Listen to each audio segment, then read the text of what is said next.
माहित आहे. मग त्याच्यासाठी देवाला खांबातून यावं लागतं. हे स्मरणाचे उदाहरण आहे. त्याच्या विरुद्ध विस्मरण, देवाचं विस्मरण झालं तर वेगवेगळ्या प्रकारचा तोटा होतो माणसाचा. कसा कसा होतो? ज्यांनी ज्यांनी देवाला विसरले. आता महाभारतामध्ये पहा, श्रीकृष्णाला पांडव जेवढे जवळचे होते, कौरवही होते, परंतु किती जणांनी श्रीकृष्णाला ओळखलं? महाभारत वाचल्यास लक्षात येईल. नित्य प्रभूच्या सानिध्यात राहून सुद्धा श्रीकृष्णाला न ओळखणारे महाभारतात बरेच आहेत. आणि नित्य सानिध्यात प्रतिपक्षात राहून सुद्धा ओळखणारे भीष्म सुद्धा आहेत. भीष्मानं सतत स्मरण ठेवलेलं आहे. भीष्माचार्य, आज भीष्मांची द्वादशी आहे, भीष्म द्वादशी. भीष्म शरपंजरी पडले तरी सुद्धा देवाचं चिंतन उत्तरायण येईपर्यंत, आणि उत्तरायणामध्ये देह ठेवला भीष्माने. पण भीष्माचार्य हे महाभारतामध्ये कौरव पक्षात असून सुद्धा देवाचं स्मरण ठेवणारे आहे. विठाला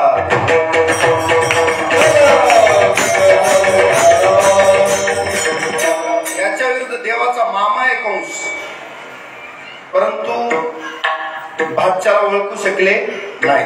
जरासंध ओळखू शकला नाही, कालयवन ओळखू शकला नाही, कौरवामध्ये दुर्योधन असतील, दुःशासन असतील, देवाला ओळखू शकले नाही. एवढा आंधळा धृतराष्ट्र करामती आंधळा खरा खलनायक आहे महाभारतात. त्याला सुद्धा भगवान श्रीकृष्ण कळाले नाही. संजयाला कळाले, विदुराला कळाले. म्हणजे स्मरण ठेवल्याचे नाव आहे. एकदा यादी सांगतो म्हणजे मग तुम्हाला सगळ्याचे उदाहरण देत बसायची गरज नाही. विठाला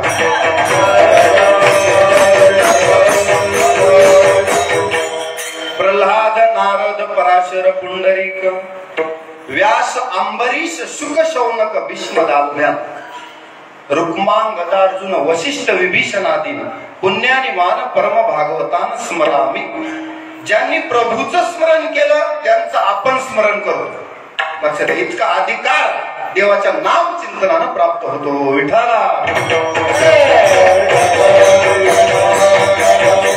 कारण जे देवाचं चरित्र गातात ते देवाला आवडतात, आणि त्यांचे दास होण्यासाठी आपण प्रयत्न करावे.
जन्म यावे दास विठोबाचे व्हावे, नाही तरी काय थोडी अश्वान सुकरे बापुडी. म्हणून विठोबाचं दास होण्यासाठी जन्माला यावं म्हणजे प्रभूचं स्मरण ठेवावं. आता ज्या भक्तांनी स्मरण ठेवलं त्यांच्यासाठी देव धावून आले, आणि ज्या दुष्टांनी देवाला विसरले त्यांचा कर्दनकाळ म्हणजे देव असतो, त्यांचा संहार. कारण भक्ता राखे बायापाशी, दुर्जनाशी संहार. मागे पुढे उभा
मागे पुढे उभा राहून त्यांचा सांभाळ करतो. मागे पुढे उभा राही सांभाळीत आलिया आघात निवाराया. म्हणून देवाचं स्मरण केलं तर आपला देव आवडत होतो, देवाला आपण आवडतो.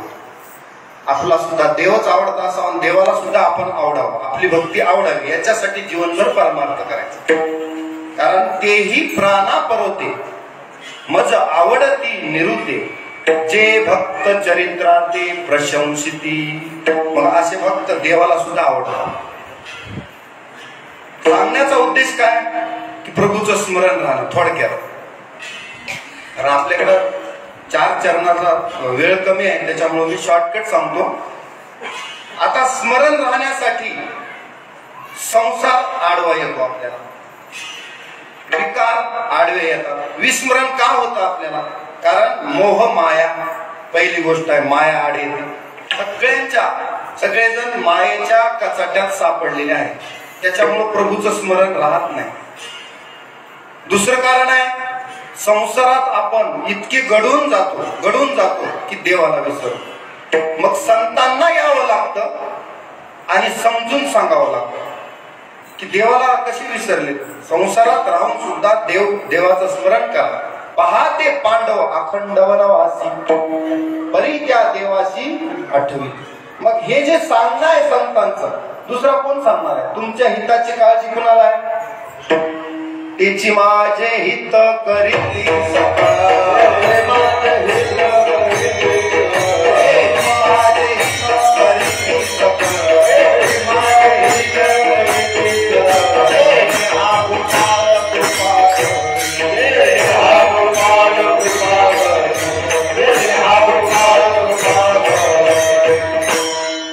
तेची माझे हित करीती सकळ. कोण? संत करतात. कारण संताची पायी त्याच्या अगोदर हा माझा विश्वास आणि सर्व भावे दास झालो त्यांचा. कारण एकमेव संतच असे आहेत की तेची माझे हित करीती सकळ. आणि त्यांनी माझं हित केल्यावर मग जेने हा गोपाळ कृपा करी, मग देव आमच्यावर कृपा कर.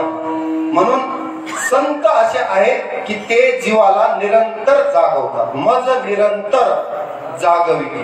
म्हणून संतांकडे जावं आणि देव समजून घ्यावा. आणि संतांनी सांगितलेल्या मार्गाने जर जीवनभर परमार्थ केला तर जीवाला उत्तम गती मिळते. अधोगतीला जीव जात नाही. कारण नाही कल्याणकृत कश्चित दुर्गतीं तात गच्छेत. किंवा क्षिप्रम भवति धर्मात्मा शश्वत शांती निगच्छति. कौंतेय प्रतिजानीहि अन्नमे भक्त प्रणश्यति. माझा भक्त कधीच नाश पावत नाही. म्हणून संत सांगतात की भक्ती करा, नाम चिंतन करा. विठ्ठला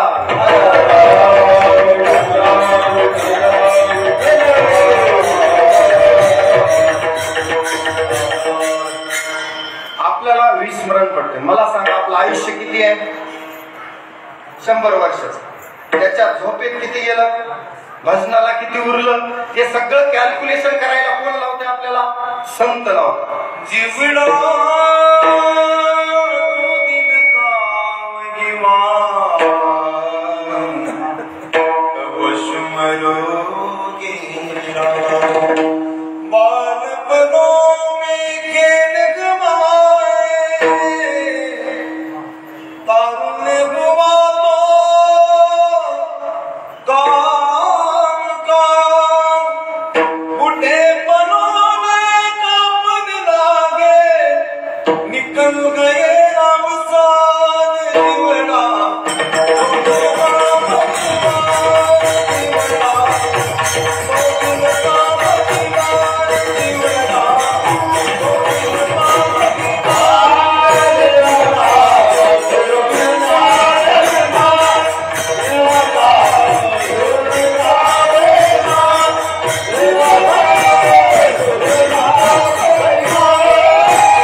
याचा अर्थ काय की बालस्तावत क्रीडासक्त, तरुणस्तावत तरुणी रक्त, वृद्धस्तावत चिंतामग्न, परे ब्रह्मणे कोटिन लग्न भज गोविंद भज गोविंद भज गोविंद लहानपण कसं बालपण गेले नेनता तरुणपणी विषय व्यथा आणि वृद्धपणी प्रवर्तली चिंता मरे मागुता अशी कंडिशन आहे आपली. त्याच्यात सुद्धा अल्प आयुष्य मानव देह शतगणी येते. मी सांगतो अर्धरात्र मग काय भजनाशी उरले ते पाहेगा. आपण बघायचं की भजनाला किती उरलं. म्हणून प्रभूचं सतत चिंतन एवढं सोपं नाही. लक्षात घ्या. आता तुम्हाला देवाचं चिंतन करणारा मुलगा आवडतो का पैसा कमावणार? सगळ्यांना पैसा कमावणारा मुलगा पाहिजे. चिंतन करणाऱ्याला त्याला घरामध्ये जागा नाही. का नाही? तो निरुपयोगी वाटतो. कारण पैसा आला त्याला म्हणतो आपण ज्यानं वित्त अर्जन केलं तो पाहिजे आपल्याला. देव मिळवण्यासाठी प्रयत्न करणारा पुत्र फार क्वचित लोकांना पाहिजे. अशी आपली आजची कलियुगाची गत आहे. म्हणून संत जागे करतात. आता वैकुंठवासी निळकंठराव यांनी आयुष्यभर परमार्थ केला. आदरणीय आमचे विष्णू काका शिक्षक आहेत, परमार्थाच्या क्षेत्रात असतात. वडिलांनी आयुष्यभर परमार्थ केला. विष्णू काका ज्ञानदानाच्या पवित्र क्षेत्रात काम करतात. अतिशय सुंदर चित्रकला, विद्यार्थ्यांना योग्य मार्गदर्शन करणं हे जे काम आहे नाही ज्ञानेन सदृश्यम पवित्र विद्यते ज्ञानदानाचं कार्य करतात. आणि सात्विक कुटुंब आहे. वैकुंठवासी निळकंठराव पांडुरंगराव दुधाटे यांनी सुद्धा आयुष्यभर हरिपाठ, काकडा आणि ज्ञानेश्वरी वाचन, भगवद्गीता, गाथा पारायण अशा प्रकारे परमार्थ केल्यामुळं शेवट गोड झाला. आणि म्हणून त्यांना देवाचा विसर कधीच पडला नाही. त्यांनी देवाला विसरले नाही. मग आता शेवटच्या टाइमला विनंती करावी लागते. कोणती?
जीवनभर परमार्थ करावा आणि शेवटी संतांना विनंती करावी. हे संत जन हो, मी जीवनभर परमार्थ केला. आता अंतकाळी तुमच्याकडे एक विनंती करतो की जसं प्रभूचं स्मरण केलं आता मी परलोकाच्या मार्गाने जाणार आहे. मग आता पुढची गती माझी प्रभूच आहे. इतरी गती सुद्धा गतिर्भरता प्रभू साक्ष निवास शरण सुरुत प्रभव प्रलय स्थान निदानम बीजमर्वयम्. देवच आपली गती. पुढची सुद्धा गती करा हरिभक्ती परलोकी येईल काम. कुठं इथं तरी येईल लोकात, पण परलोकात सुद्धा हरिभक्ती कामाला येते. मग आता शेवटच्या वेळी देवाला विनंती करावी, संतांना विनंती करावी की तुम्ही कृपाळू आहे. संतजन तुम्ही मायबाप आहे, तुम्ही एवढी कृपा करा की माझा विसर देवाला पडू देऊ.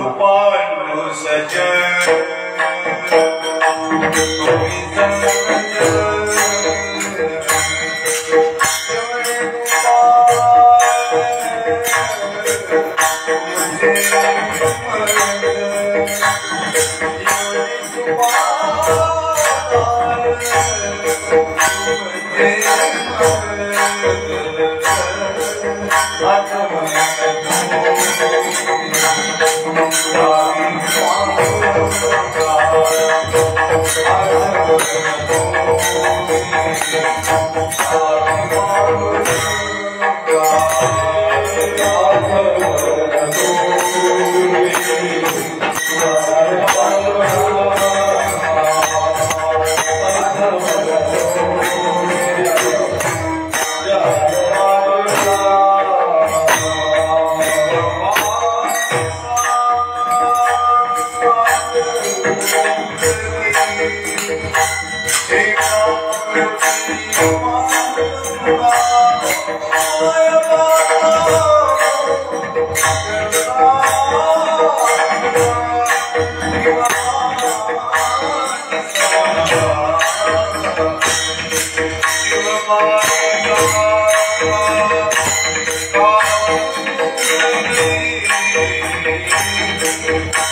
संतांना विनंती आहे, कृपाळू सज्जन तुम्ही संत जन, एवढे कृपादान तुमचे मज कोणते, आठवण तुम्ही द्यावी पांडुरंगा, आणि किंवा माझी सांगा का कुलती.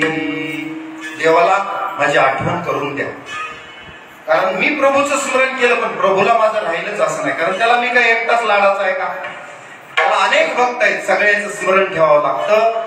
कदाचित माझ्या परमार्थाचा देवाला विसर पडण्याचा संभव तसं तर पडतच नाही, कारण तुम्ही केलेलं छोट्यातलं छोट सुद्धा कार्य त्याची नोंद देव घेत असतो.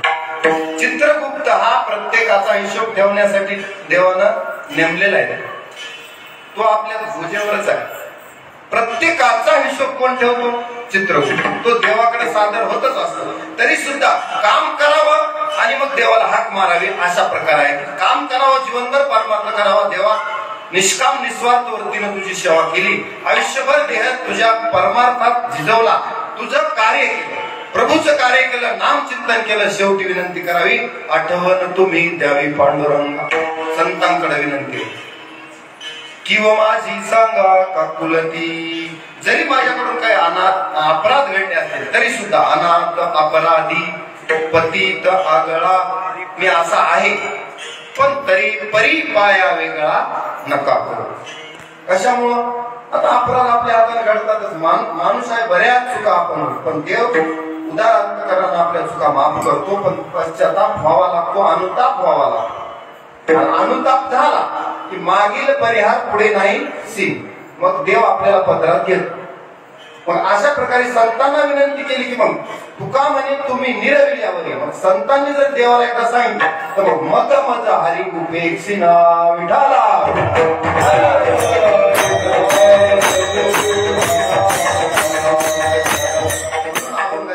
चरणात विनंती केली की शेवटची विनवणी आणि संतजनी परिसावी.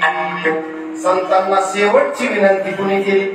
जीवानं करावी संतांना. आपण अगोदर परमार्थ करावा, काम झाल्यास मग त्याचा रिपोर्ट द्यावा की आमचं मी काम केलं. पुढचं देवाच्या हातात आहे, कारण कर्मण्यवाधिकार असते मा फलेषु कदाचन. कर्म करण्याचा अधिकार आपल्याला आहे, रिपोर्टिंग करायची बस. पुढचं काम देवाचं आहे, पुढचं काम आपलं नाही. आपलं कर्म सांभाळून मागच्या जन्मात त्यानंच ठेवलं, पुढेही तोच ठेवणार आहे. आपली गती तोच आहे, इह लोकातही परलोकात. त्याच्यामुळं गोमटे ते करा माझे असं म्हणा, भार वजे तुम्हाला, तुला जसं वाटतंय देवा तसं कर. कारण मी तर पातकी आहे, मला माहित नाही पुण्य झालं का पाप झालं. मत सम पातकी नास्ती पापगनी तो समा नाही, आणि एवं ज्ञात्वा महादेव यथा योग्यम तथा कुरु. विठ्ठला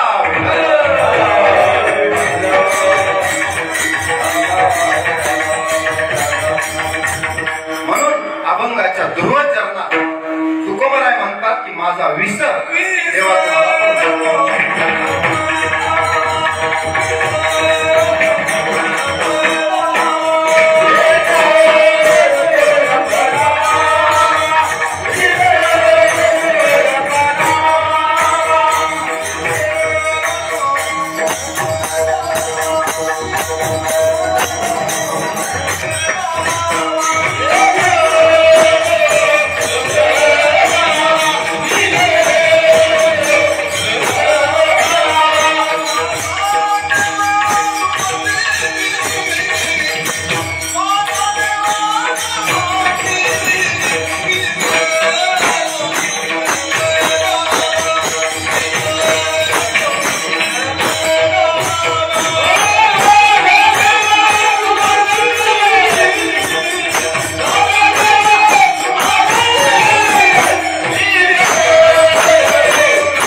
श्रुती टाळ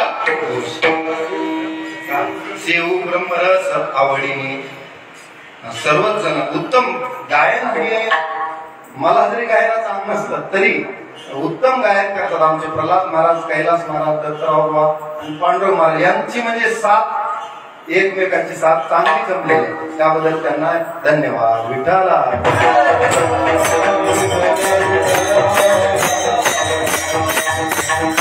गायन वादन हा कीर्तनाचा प्राण आहे, प्राण. त्याशिवाय कीर्तनामध्ये मजा नाही.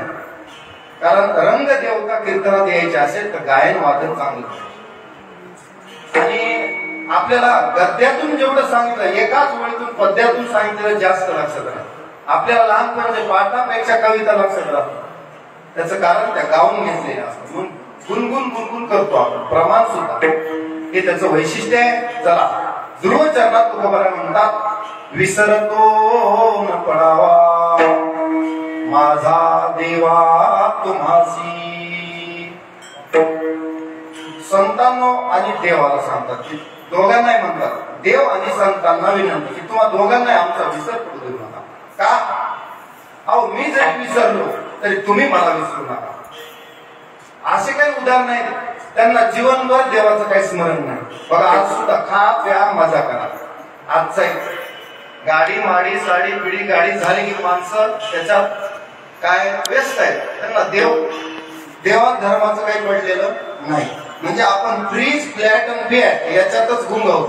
याच्या पलीकडे काही जीवन आहे आपल्याला माहित नाही. ईट ड्रिंक अँड बी मेरी एवढंच आपलं जीवन झालंय आजच्या काळात. याच्या पलीकडे आपल्याला बघायची दृष्टी संत देतात आणि ती आपण पाहत नाही.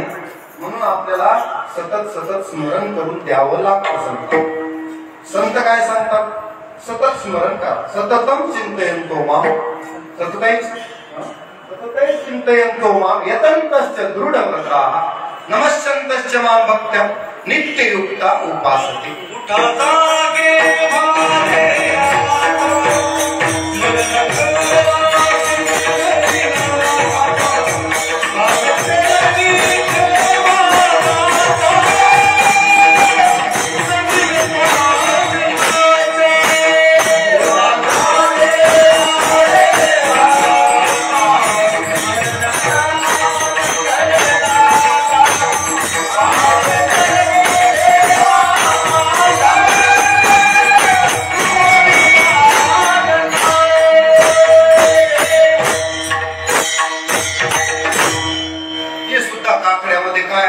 जागृतीच आहे संतांची. उठा जागे वारे आता स्मरण करा पंढरीनाथा, भावी चरणी ठेवा माथा अंशुक व्यथा जन्मांच्या. जन्म जन्मांच्या व्यथा म्हणजे पुन्हा गर्भवास नको वाटत असेल तर काय करा? न देखती गर्भवास कधी दास विष्णूचे. विष्णूचा भक्त आहे आणि त्याला गर्भवास आहे असं होत नाही. तुम्ही म्हणला असं कसं? आपल्याला मात्र पुनरपि जननम पुनरपि मरणम पुनरपि जननी जठरे शयनम ये संसारे खलु दुष्कारे कृपया पारे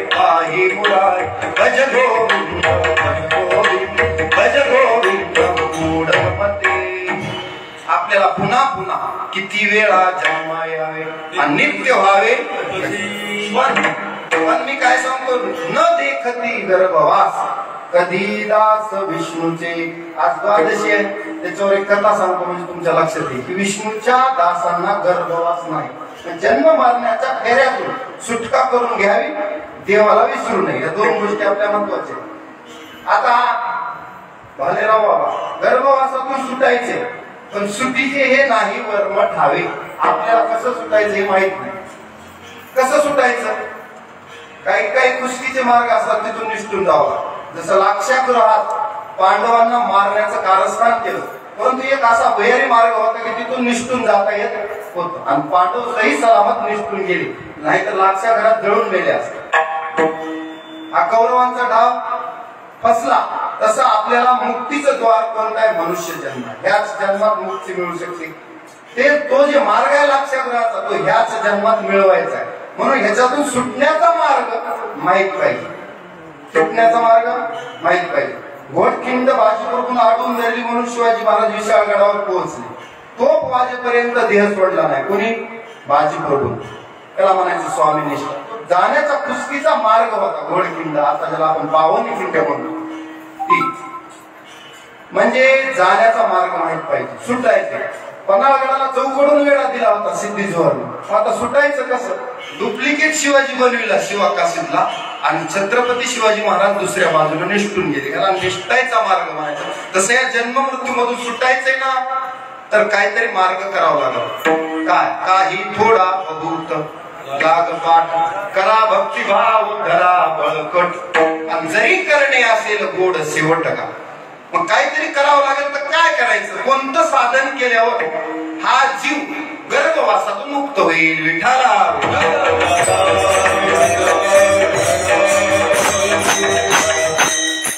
विष्णूचा दास आहे, त्याला गर्भवासच नाही. उदाहरण सांगतो. अंबऋषी द्वादशीचं व्रत करायचे. एक दिवशी आता द्वादशीचं पारण सोडणार, इतक्यात दुर्वास मुनी त्यांच्याकडे आले. दुर्वास मुनी आले. मग आता राजानं स्वागत केलं. या या या, अगदी वेळेवर आला. आपण द्वादशीचं पारण दोघं सोबत सोडू. ठीक आहे म्हणजे मी गंगेवर जाऊन येतो, माझे स्नान अन्निक उरकून मग आपण द्वादशी सोडू. मग दुर्वास जे गंगेवर स्नानाला गेले, ते परत यायला उशीर झाला. इकडे पारण्याची वेळ संपून जाऊन आली. कुलगुरूला विचारलं अंबरीश राजा होता, विचारलं. ते म्हणले आता दुर्वास मुनी लवकर येत नाही, पारण्याची वेळ टळून गेली नाही पाहिजे, म्हणून तीर्थ प्राशन करून तुम्ही पारण सोडू शकता. जेवायचं नाही, तीर्थ प्राशन करा. असं कुलगुरूनं मधला मार्ग काढून दिला सुटण्यात. पण तुझे दुर्वास मुनी होते, त्यांच्या कचाट्यातून सुटणं एवढं सोपं नाही. ते आल्यावर कळालं की राजानं मी येण्याच्या अगोदर पाणी सोडलं. कमंडलूतलं पाणी घेणं आपल्याला माहित आहे. दुर्वास मुनीचा शाप म्हणलं की देवाधिक सगळेच घाबरायचे, कारण तो खराच ठरायचा. त्यांचा शब्द खोटं जायचा नाही. दुर्वास मुनीचा भल्या भल्याना त्यांचा शाप भोगावा लागला. पाणी घेणं राजाला सांगितलं की राजा, तुला 10 जन्म गर्भवास भोगायला. किती? 10 जन्म गर्भवास, म्हणजे जन्माला यावं लागलं. अनेक योनीत तुला जन्म घ्यावा लागेल. मग एवढ्यावरच थांबले नाही. एक जड्यातून आपल्या कृत्या निर्माण केली, त्याने कृत्या राजावर सोडली. आता ती कृत्या राजाला मारणार, नष्ट करणार इतक्या, कारण अंबऋषी देवाचे भक्त होते. मग विष्णूचा भक्त, तर विष्णू अशा वेळी धावून आले, सुदर्शन चक्र सोडलं. सुदर्शन चक्राने ती कृत्या नष्ट झाली आणि ते सुदर्शन चक्र दुर्वासाच्या पाठीमागे लागलं. राजाला वाचवलं आणि कुणाच्या मागला? दुर्वास हा छळो आला अंबरीशी.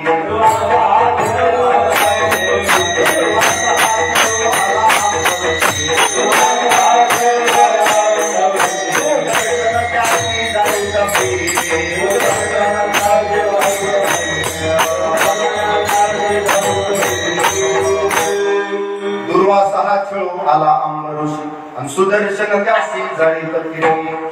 मग कारण का हरिजनाची कोणा न घडावी निंदा, साहत गोविंदा नाही त्याची. देवाला सहन झालं नाही, देवानं चक्र लावलं दुर्वासाच्या मागे. माझ्या भक्ताला त्रास देतो. त्रिभुवनात फिरली. कोण? दुर्वास. फास्ट घेतो आता. त्रिभुवनात फिरली पण कुणीच वाचवलं नाही. शेवटी राजाला 1 वर्षानंतर शरण यावं लागलं. राजाने 1 वर्ष वाट बघितली दुर्वासाची. आपण पाहतो का 1 वर्ष उपवास. आणि मग दुर्वास मुनी लज्जित झाले, म्हणले राजा मी तुला शरण आलो, म्हणले भगवत भक्ताला त्रास देऊ नये मला आता कळालं. राजा म्हणला नाही नाही मुनीवर तुम्ही श्रेष्ठ आहेत, बसा. असं नसतो, हा मी 1 वर्ष झालं तुमची वाट पाहतो, आता आपण पारणं सुरू. दुर्वास मुनी आश्चर्यचकित झाले आणि मग सुदर्शन चक्राची स्तुती केली अंबरऋषी राजाने. ते शांत झालं, दुर्वास मुनी वाचले.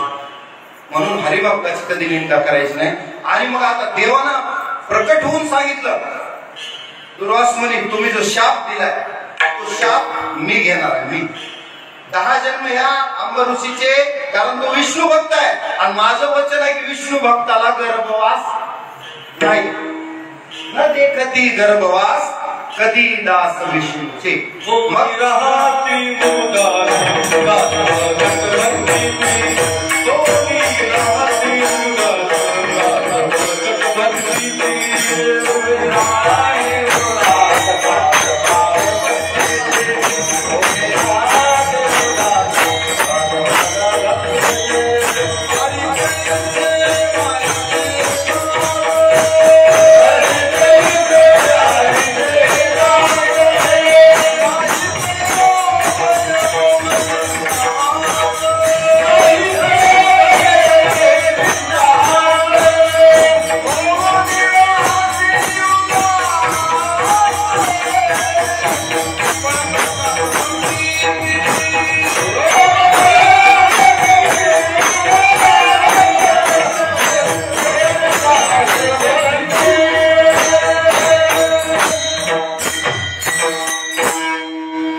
हरीचे दास कोणी नाही दया भय मोह चिंता आस. कोणी राहती उदास बळकटकास भक्तीची. देवानं सांगितलं अंबरऋषीचे 10 जन्म मी घेणार. म्हणून 10 जन्म देवानं घेतले, अंबरऋषीला मुक्त केलं. म्हणून प्रमाण आहे भक्ताच्या कैवारे कष्टलीस विठ्ठले. अंबरऋषी कारणे जन्म 10 घेतले. म्हणा एकदा सुंदर भक्ता कारणे कष्टलीस विठ्ठले.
भक्ताच्या कैवारे कष्टलीस विठ्ठले.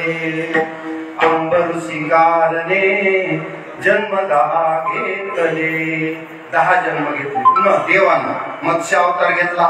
काय केलं, वेद चोरून नेलेले वेद शंकासुरानं परत आणले. कूर्म अवतार घेतला आणि पाठ दिली मंदराचल पर्वताला. कधी दिली, भागवत ऐकतं की नाही? भागवतामध्ये कथा आहे समुद्र मंथनाची. त्यावेळेस कूर्म अवतार झालेला देवाचा. वासुकीचा दोर केला, मंदराचल पर्वताची रवी केली. देव दानवाला मिळून समुद्र मंथन करून समुद्रातून 14 रत्न काढले. त्यावेळेस त्या मंदराचल पर्वताचा भार कुणाला स्वस्वेना बुडू लागला. त्यावेळेस देवानं पाठ दिली. कोणतं अवतार घेतला? कच्छप म्हणजे कूर्म म्हणजे कासव. कासवाचा अवतार घेतला. त्याच्यानंतर वरा अवतार घेतला. वरा हिरण्याक्षानं पृथ्वी दाढेत धरून पाताळात नेली तर देवानं वाचवलं. त्याच्यानंतर नृसिंह वा प्रल्हादासाठी खांबातून प्रकट झाले आणि हिरण्यकश्यपूला दोघा भावासाठी 2 अवतार झाले. त्याच्यानंतर कोणता जन्म घेतला? वामन अवतार घेतला. कोणता? वामन अवतार. बळीला पाताळात घातलं, कारण संपत्ती हरल्या देवाची. देवाची संपत्ती हरण करून स्वर्ग लोकावर विजय मिळवला होता पुन्हा बळीनं.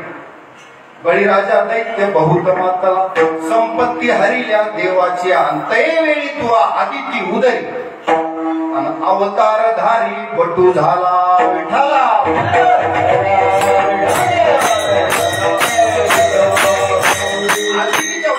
वामन रूपाने अवतार घेतला आणि पुन्हा बळीला पाताळात घालून बळीचा द्वारपाळ झाला. देव एवढा भक्ताच्या कैवारासाठी झिजलाय देव सुद्धा. 10 जन्म घेतले. त्याच्यानंतर परशुराम अवतार 21 वेळा पृथ्वी क्षत्रिय केले. जमदाग्नी रेणुकेला राक्षसाने त्रास दिला, नवे त्या सहस्त्र अर्जुनांना त्रास दिला. त्यांची कामधेनूही चोरली आणि जमदाग्नीला मारून टाकलं. याचा बदला घेण्यासाठी क्षत्रिय त्यावेळेस उन्मत्त झाले होते, म्हणून 21 वेळा पृथ्वी निक्षत्रिय करणारा ब्राह्मण म्हणजे परशुराम. विठाला देवाचा अवतार. परशुराम झाल्यावर मर्यादा पुरुषोत्तम भगवान श्री रामचंद्राचा जन्म. मग आपल्याला दररोज रामायण चालते की नाही? रामायण आपल्या गोड आहे, दररोज ऐकल्या पाहिजे. तो मर्यादा पुरुषोत्तम अवतार. आणि पूर्ण अवतार नंतर घेतला 8वा कृष्णाचा. 9वा मौन अवतार बुद्ध रूपाने घेतला. 10वा आता कल्की अवतार पुढे होणार आहे. विठाला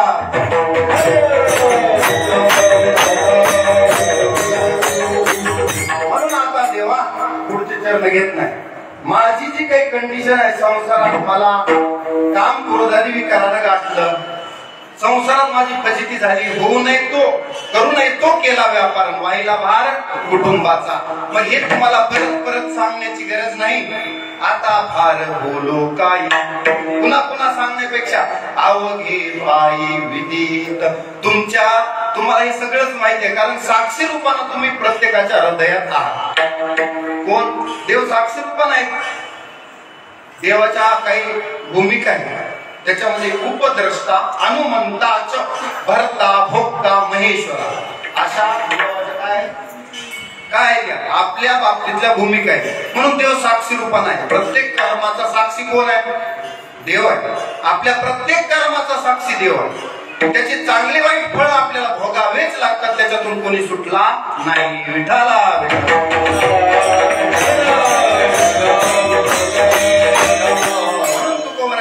चरणात म्हणतात की आता फार बोलू काही, उग फजिती नको देवा.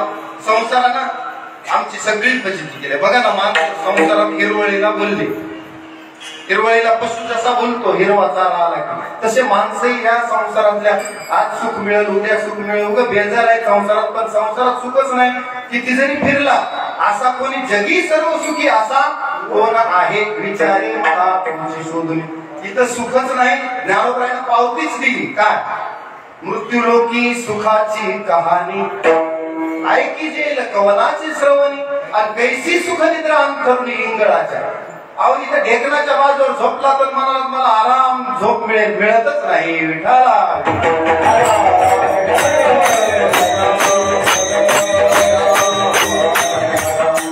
इथं सुद्धा एक सुख आहे, 8वावे पाय विठोबाचे. एवढं सुख आहे संसारा आणि या एक सुख आहे. तुम्ही मला सुख नाही का? एक आहे सुख. 8वावे पाय विठोबाचे. मग येणे होय सर्व संसार सुखाचा, न लगे दुःखाचा लेश काही. नाम चिंतन जर केलं तर सगळेच विघ्न जातात, माणसाच्या मागेली पिढ्याच जाते. त्याच्यामुळं तस्मात् सर्वेषु कालेषु मामनु स्मरय ध्यज. देव म्हणतात सर्व काळ चिंतन कर देवाचं. सुखात, दुःखात, संकटात, कशातही स्मरण. कोणत्याही काळात नामाला काळ वेळ नाम उच्चारिता नाही. दोन्ही पक्ष पाही उतरती. मग या संसारातल्या बेजाऱ्या सगळ्याच आहेत, त्या सांगत बसण्यात वेळ नको. कारण का? बायका लेकरातच माणसं गुंग झाली. दात पडले तरी सुद्धा आशा जात नाही. हिनमपी रजनी सायं रात, शिशिर वसंतो पुनरयात. काल क्रीडती गच्छन्त्यायु पण तदपि न मुंचत्य आशा वायू. अशा नावाची बाई आपल्याला सोडायला तयार नाही. मरण अलीकडे ना हाव पलीकडे म्हणल्यासारखं आपली कथा आहे आणि आपण त्या संसारात राहतो. परंतु एक मात्र आहे सुख की भक्ती केली तर संसारही ब्रह्मरूप होतो, सुखरूप होतो. पण भक्तीची जोड पाहिजे संसाराला. मग संसार हा आपल्यासाठी बाधक नाही. कुणासाठी बाधक आहे? जववरी तववरी बाधी हा संसार. आणि जव रखुमा देवीवर देखिला नाही बाप तवर मात्र संसार बाधक आहे. अहो सागर भी आहे पण अगस्त्य आला की शांत बसतो. का? जववरी तववरी सागर करी गर्जना. कधीपर्यंत? जवळ त्या अगस्ती ब्राह्मणात देखील नाही. अगस्ती जर समुद्र काठावर येऊन उभा राहिले तर सागर हात जोडून उभा राहतो. एरवी तुम्हाला भीती दाखवतो, खवळतो, पण कधी शांत राहतो? अगस्ती ब्राह्मणाला पाहिल्या सागर अधिमान भरतो. का? त्या बुवाने एका घोटातच सागराला पिऊन कार्यक्रम केलेला. एकाच घोटात. जास्त बुळबुळ करायचं नाही म्हणलं एकदा समुद्राला. तुला एका घोटात संपवतो. त्याला वाटलं एवढा हडकुळा ऋषी एका घोटात शकतो का? पण ऋषीने आपली ताकद टाकली. एकाच घोटात समुद्र पिऊन टाकला. ते म्हणजे अगस्ती ब्राह्मण. विठाला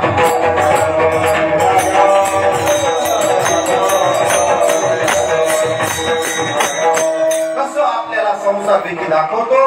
मग आपण अगस्तींना पुढे करायचं. संसार भीती नाही म्हणजे नाम चिंतन केलं की संसार माग जातो. काळ जरी आला नामचिंतन चालू असलं की त्याला कथेच्या वेळेची आज्ञा नाही. तिकडे बाहेरूनच जावं लागतं वापस. अहो त्या नचिकेतानं यमाच्या दरबारात जाऊन 3 दिवस वाट बघितली. यम घरी नव्हता पण आत्मज्ञानच प्राप्त करून आला नचिकेता. असा तेजस्वी बालक होता. म्हणून आयुष्यात भक्ती करावी. बाकीचा पसारा देवा तुम्हाला काय सांगावा. संसाराचा धाक निरंतर आभासी मरण भले तरी काय अवकाळायची. अहो मरण बरं इतक्या ह्या संसारात बेजार आहेत माणसाचे. त्या सांगायची गरज आहे. सुख दुःख प्रत्येक कुणाजवळ बी जा काहीतरी गोष्ट त्याला सांगायचं कामच नाही. त्याच्यापाशीच एवढं मोठं पडले.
प्रत्येक जण दुःखीच आहे. राजा दुखिया, प्रजा पुढे काय दुखिया. म्हणजे जो देखे सो दुखिया बाबा. सुखिया कोई नाही. कोणी सुखी नाही. बरोबर. मग ही अवस्था असताना आम्ही वेगळं काय सांगावं देवा. म्हणून आता फार बोलो काही अवघे पायी तुमच्या पायी हे सगळं तुम्हाला माहिती आहे. आता एकच करा. मी तुम्हाला आणखी एकदा विनवतो की तुमची कृपा माझ्यावर असू द्या. मला देवाचा विसर पडू देऊ नका.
एवढ्या गजरामध्ये टाळ मृदंगाच्या घोषामध्ये जर संतांकडे विनवणी केली तर तुम्हीच सांगा वैकुंठापर्यंत जाणार नाही निश्चितपणे. पौळ महाराजांच्या आपले कैलास बापू आणि आपले प्रल्हाद महाराज जाधव आणि पांडुरंग बुवा यांनी जो गजर केला आणि अर्थतेनं देवाला विनवणी केली. कोणती? शेवटची विनवणी संत जनी परिसावी. आता निळकंठरावाचा विसर देवाला पडणार नाही. विसरतो न पडावा माझा देवा तुम्हासी. एवढ्या अर्थतेनं हाक मारली ती डायरेक्ट वैकुंठाला जात. तुम्ही मला आता स्तुती म्हणून म्हणायला तसं नाही. एक शीत खाल्ला होता शुकाचार्याने भाताचा. किती? एक शीत. स्वर्गात 1000 घंटा वाजल्या होत्या. पांडवाच्या किती शीत खाल्ला होता? सुख खाय एक शीत आणि घंटा वाजती आनंद. तर मग हे वाट गोमटी वैकुंठाशी जाता. रामकृष्ण कथा दिंडी ध्वजा. बघ निळकंठरावांनी केलेली देवापासून विनंती कोणती? की माझा विसर संतांना देवांना पडू नये. पुन्हा पुन्हा मला देवाची भक्ती व्हावी आणि मला उत्तम गती मिळावी म्हणून माझ्या पूर्वजांनी जे काम केले आदरणीय विष्णू काका असतील, त्यांचे पुतणे असतील गोविंदराव आणि अंगदराव यांना खरंच धन्यवाद आहे. म्हणून ही शेवटची विनवणी त्यांच्यापर्यंत गेली. कारण का? पाया पडून विनंती केली, साधी नाही. तुका म्हणे पडिलो पाया आणि कला छाया कृपेची. विसरतो न पडावा माझा देवा तुम्हासी. एकदा विठोबा रखुमाईचं भजन घेऊ. हात वर करा सगळ्यांनी जोरात. नामाच्या गजरामध्ये टाळी, मुखानं नाम, हातानं टाळी. महादोषाची होळी.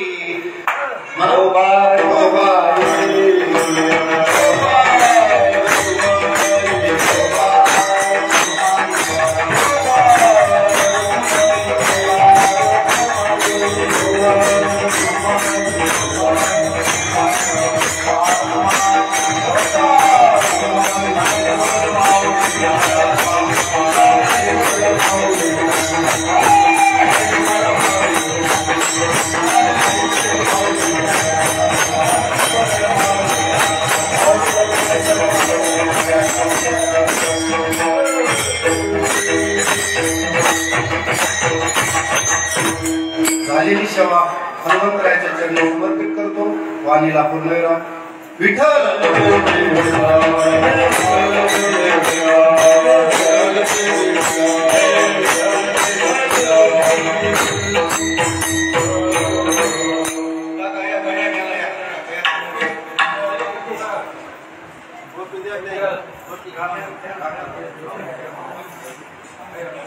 टोपी घाला डोक्याला.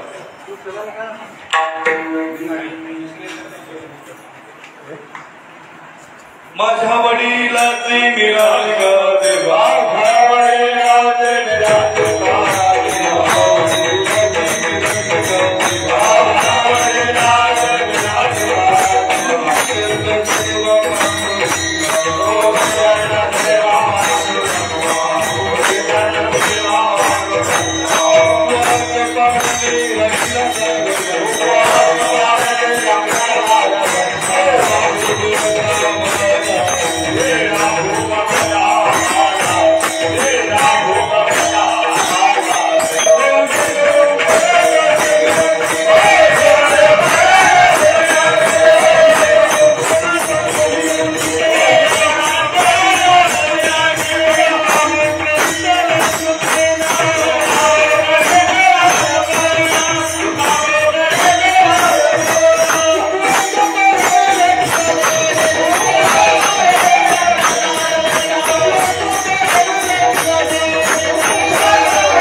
जन्मजन्मी तुझा संत संगे सर्व काळ अखंड प्रेमाचा कल्लोळ चंद्रभागे श्याम तुगा मागे हिता मागणे ते तुझ प्रति आहे देखील तरी पाहे पांडुरंगा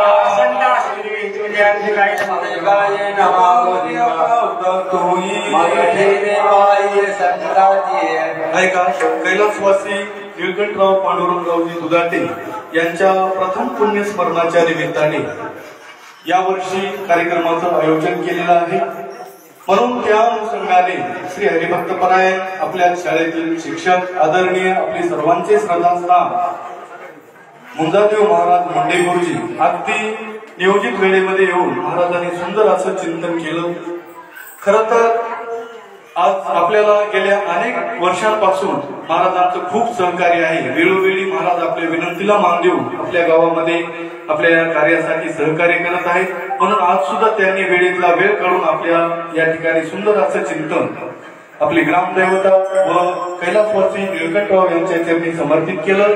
त्याबद्दल पुनश्च एकदा दुधाटे पाटील परिवाराच्या वतीने महाराजांचे आपण अभिनंदन व्यक्त करूया. तसेच बाहेरून आलेली सर्व गुरुजन मंडळी, महाराष्ट्रातील सुप्रसिद्ध गायनाचार्य कैलासभाऊ पोळ हे सुद्धा आपल्या विनंतीला मान देऊन या ठिकाणी आले, त्यांचं सुद्धा हार्दिक अभिनंदन. तसंच प्रथमच आपल्या गावामध्ये हरिभक्तपरायण मृदंगाचे महामेरू मृदंगाचार्य पांडुरंग महाराज ताडपांगरीकर हे सुद्धा आपल्या विनंतीला मान देऊन आपल्या या पवित्र नगरीमध्ये आले. त्यांचं सुद्धा या आपल्या सर्व ग्रामस्थांच्या वतीने आपण अभिनंदन व्यक्त करूया. आलेल्या सर्व भजनी मंडळीचं, सर्व पाहुणे मंडळीचा सुद्धा आपण अभिनंदन व्यक्त करूया. आता महाप्रसाद तयार आहे. सर्वांना विनंती आहे, भोजन केल्याशिवाय कोणी जाऊ नये. हरिकीर्तनासाठी आलेल्या सर्व माता भगिनी महिला मंडळी यांना सुद्धा विनम्र सूचना आहे, सर्वांनी एकाच पंक्तीला भोजन करण्यासाठी बसून घ्यावं. सर्वांनी महाप्रसाद घेतल्याशिवाय जाऊ नये.